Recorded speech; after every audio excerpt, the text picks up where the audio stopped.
Bonjour, justement je vous attendais les enfants. Bonjour Michel, t'as de l'avance aujourd'hui. Tant mieux, je meurs de faim, Michel. Je pourrais dévorer n'importe quoi. Eh bien, que penses-tu d'un rôti de veau, gros méchant loup? Miam, un rôti de veau. Pourquoi il y a du fromage? C'est pour mieux te manger. Allons, voyons Bob, Prune n'est pas à croquer. C'est pour faire un rôti de veau surprise. Vous allez voir, et c'est une surprise pour 6 personnes. Alors, pour faire un rôti de veau surprise pour 6 personnes, il faut 1 kg 200 g de rôti de veau, 10 tranches de fromage fondu, 10 tranches rondes de bacon, 10 centilitres de crème fraîche liquide, 2 cuillères à soupe d'huile d'olive, un bouquet de ciboulettes, un peu d'eau, du sel et du poivre. Alors, on va d'abord le faire dorer. Voilà une grande poêle. Parfait. 2 cuillères à soupe d'huile d'olive, ça suffit? Oui, très bien. Pendant que l'huile chauffe, on sale et on poivre le rôti. Voilà. Et on le dépose délicatement dans la poêle pour le dorer de tous les côtés.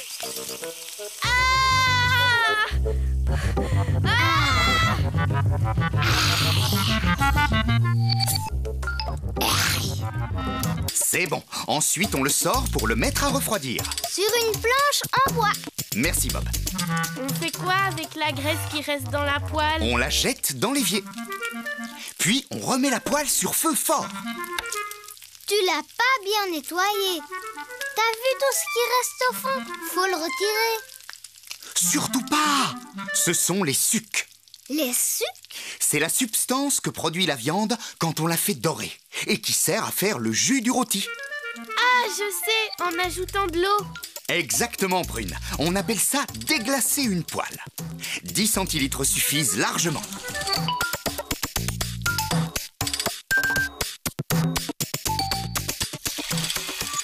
Oh, ça se dissout petit à petit. On va laisser bouillir 3 minutes et ensuite on versera le jus dans un bol à travers une passoire très fine. Maintenant, on va allumer le four à 270 degrés. Ou à thermostat 9. Michel, je crois que le rôti a déjà refroidi. Alors, on peut le découper. On coupe 11 tranches bien égales qu'on va poser les unes à côté des autres. Très bien, les enfants. Dites-moi, si on met tous ces morceaux ensemble, ça donne un rôti tout simple. Mais nous, on veut préparer un rôti surprise. Moi, je sais. Pour faire la surprise, il faut glisser du fromage entre les tranches. Exactement!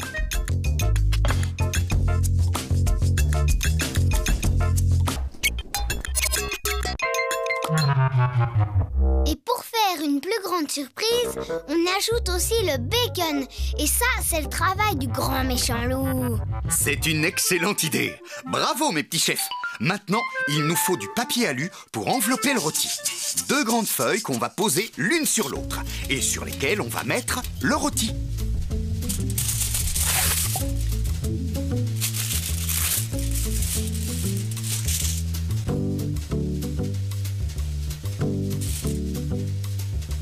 Et le jus? Tu peux arroser le rôti avec, Prune. Il faut encore 2 feuilles de papier aluminium, s'il te plaît, Bob. Pose-les dessus. Prune va t'aider à souder soigneusement les bords ensemble.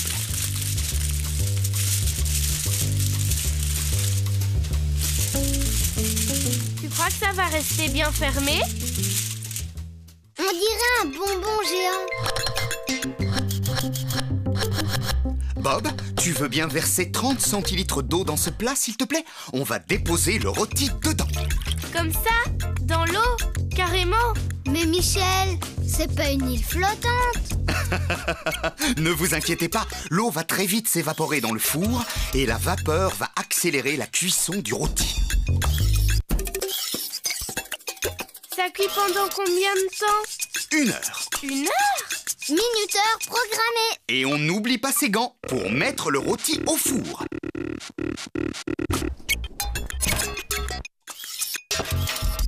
Qu'est-ce qu'on va faire en attendant? À l'aide!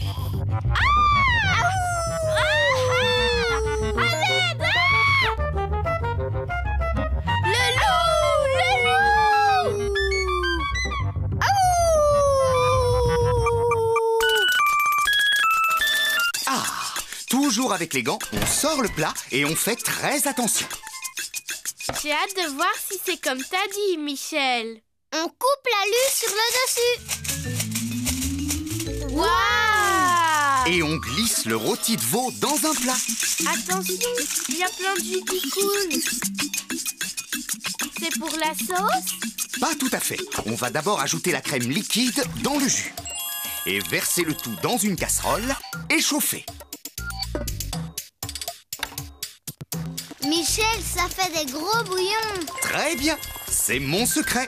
La crème sera plus onctueuse si on la laisse chauffer jusqu'à ébullition. Ça sent bon. À table tout le monde. Attends un peu, Bob. C'est presque terminé. Il faut laisser bouillir 4 minutes pour que la sauce réduise de moitié. Mais en attendant, on va ciseler la ciboulette dessus.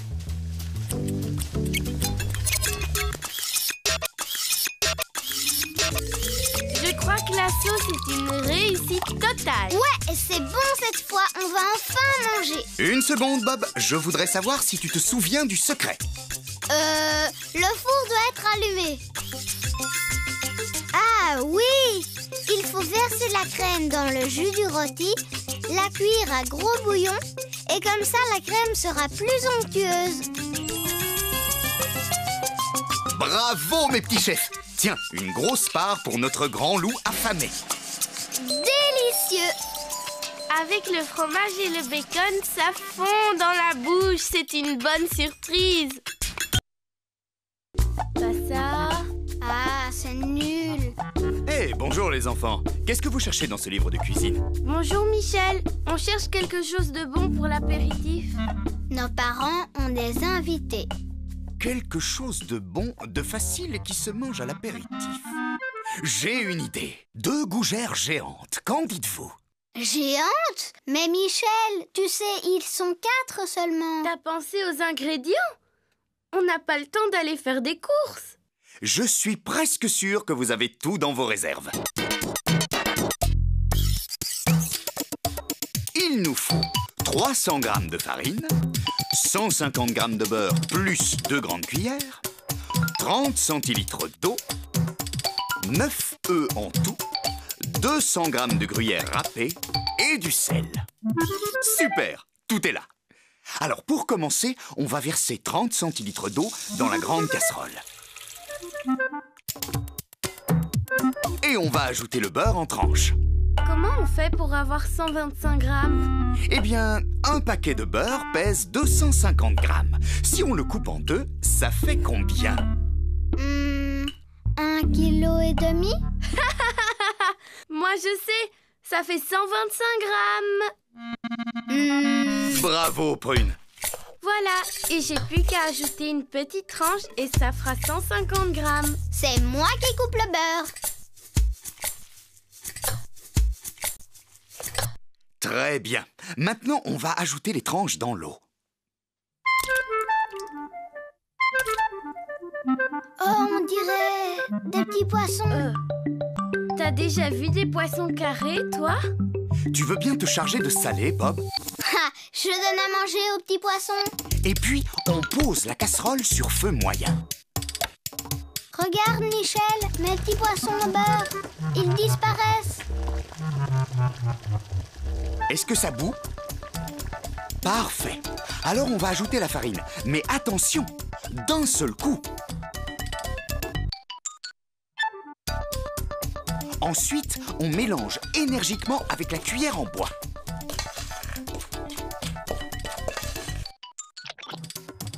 Ah, t'as vu, ça fait une boule de pâte. Oui, c'est exactement ce qu'il faut.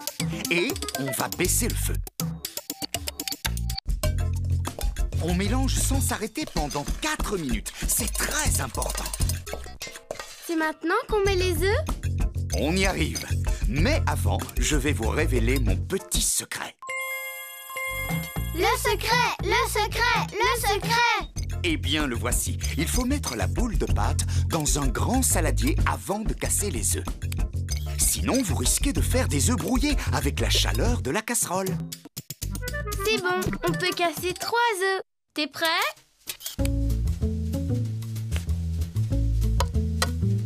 Un,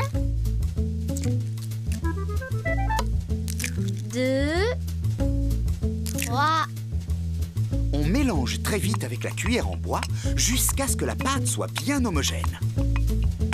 Comment tu as dit? Momo quoi? J'ai pas bien compris. Homogène, c'est lorsque la pâte est lisse et onctueuse. Maintenant, on va casser 3 autres œufs. 1, 2, 3.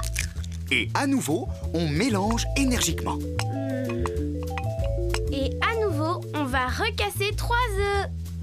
1, 2, 3. Voilà, on mélange bien et ensuite, on ajoute le fromage râpé. Râpez le fromage. Ensuite, on va laisser reposer 15 minutes au moins. Et pendant ce temps, on allume le four à 200, 6,5 au thermostat. On n'oublie pas ses gants et on retire la plaque du four. Et là, avec une bonne cuillère à café de beurre, on va beurrer.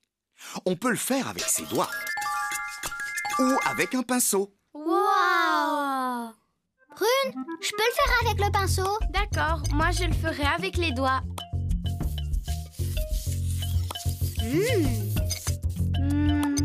Oh.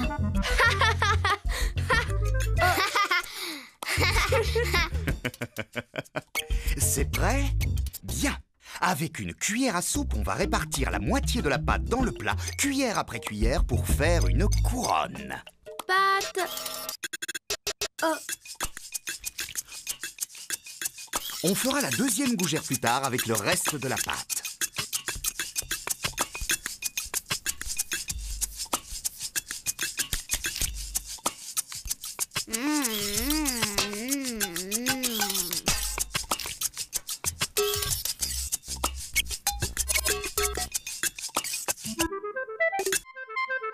tu crois que ça va cuire, toi? Un gros truc comme ça avec un trou? Franchement, ça m'étonnerait. On pose la plaque à mi-hauteur et on laisse cuire 40 minutes. Ah! Qu'est-ce qu'on peut bien faire pendant tout ce temps? La vaisselle? Peut-être? Oui, c'est moi qui commence. Michel! On n'oublie pas ses gants! Attention, fermez vos yeux. Et maintenant, ouvrez-les. Waouh! Tu nous as fait une farce. C'est pas cette pâte-là qu'on a mis dans le four. Bien sûr que si, mais elle a cuit. Il faut attendre qu'elle refroidisse pour pouvoir la goûter. Et à l'aide d'une spatule, on détache la gougère de la plaque. Et on la pose sur une grille pour qu'elle sèche des 2 côtés. Au fait, quel est le secret pour réussir une bonne gougère? Bob, tu te souviens? Oui. C'est quand on casse les œufs. On sort la boule de pâte de la casserole chaude et on la met dans un grand saladier. Et puis, on casse les œufs dessus. Sinon, on risque d'avoir des œufs brouillés. Chut, Michel, j'entends parler. Les invités sont là. Tu nous coupes quelques morceaux? Pendant que vous les servez, je prépare la deuxième gougère. Hé, je croyais que c'était pour les amis de vos parents. Vaut mieux la goûter avant, au cas où elle serait pas bonne. Oui, bien sûr.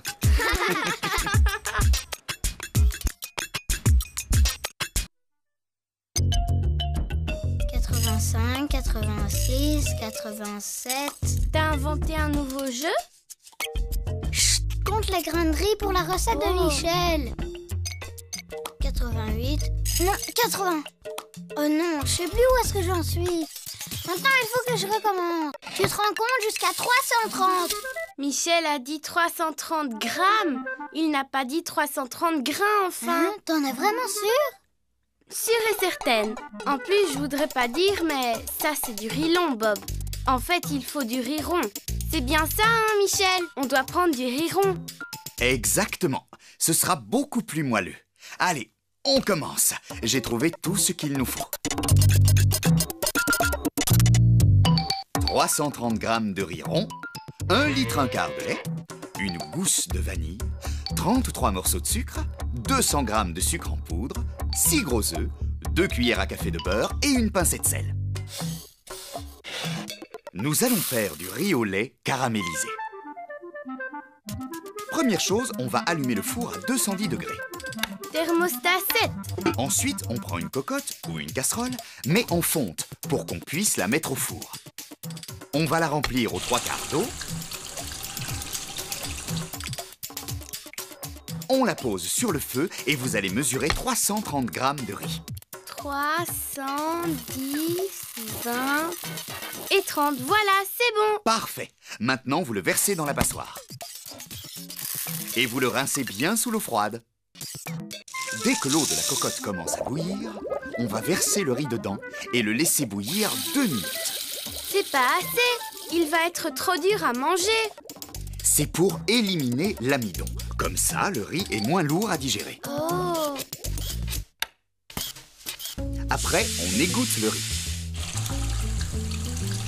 On rince la cocotte et on va remettre dedans 2 cuillères à soupe d'eau froide.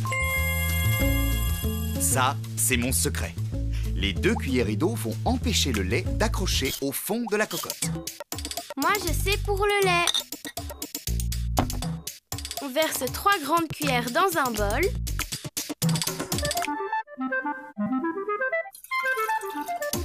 Et 1 litre 1/4 dans la cocotte. Bien!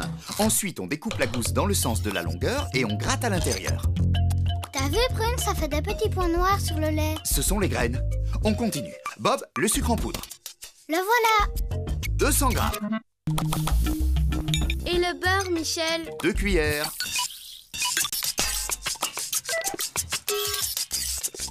Et une pincée de sel. Du riz au lait caramélisé salé. J'en ai jamais mangé de ma vie. C'est pour rehausser le goût. Tiens, mélange si tu veux.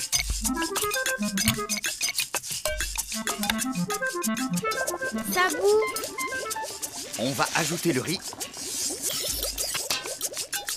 couvrir et mettre au four pendant 1 demi-heure. Oh.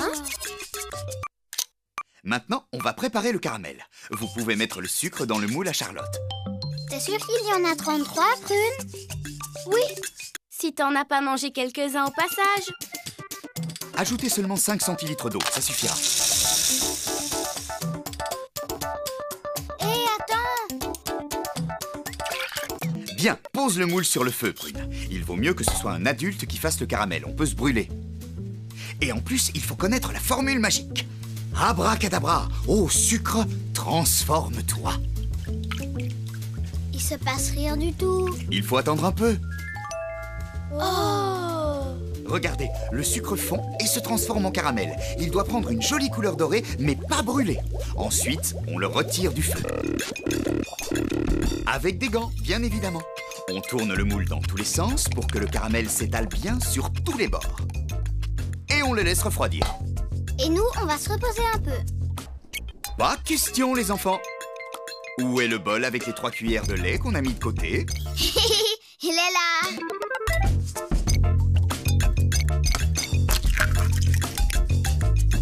On va séparer 6 jaunes d'œufs des blancs et les ajouter au lait du bol. On mélange bien.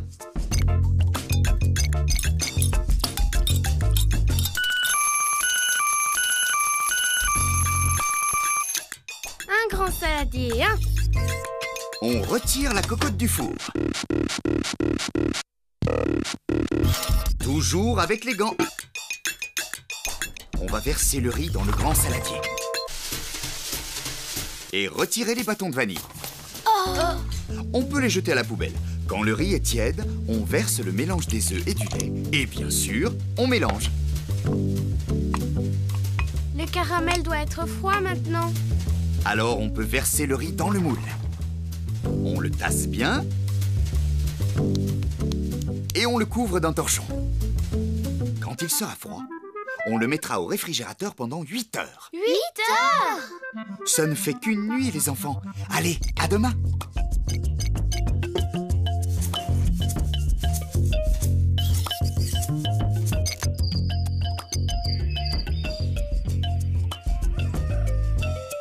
Où est le riz au lait caramélisé? Bonjour, les enfants. Justement, je vous attendais pour le démouler. Je l'ai mis à tremper dans l'eau chaude. C'est pour faire fondre le caramel. Voilà le plat. Parfait. Maintenant, il faut retourner le moule d'un coup sec. Fermez les yeux. Attention, ouvrez-les maintenant. Waouh! Il reste encore du caramel. Tu peux le racler avec ta cuillère et le mettre sur ton riz. Tiens. Merci, Michel. Oh oui, Michel, merci beaucoup. Qui nous rappelle le secret de la recette avant d'en reprendre? Moi, le secret de la recette, c'est qu'avant de faire cuire le riz dans le lait, on doit verser 2 cuillères à soupe d'eau froide dans la cocotte pour que le lait n'attache pas. C'est ça? Alors on peut en avoir encore? Du gâteau, encore. C'est fou comme la gourmandise stimule la mémoire.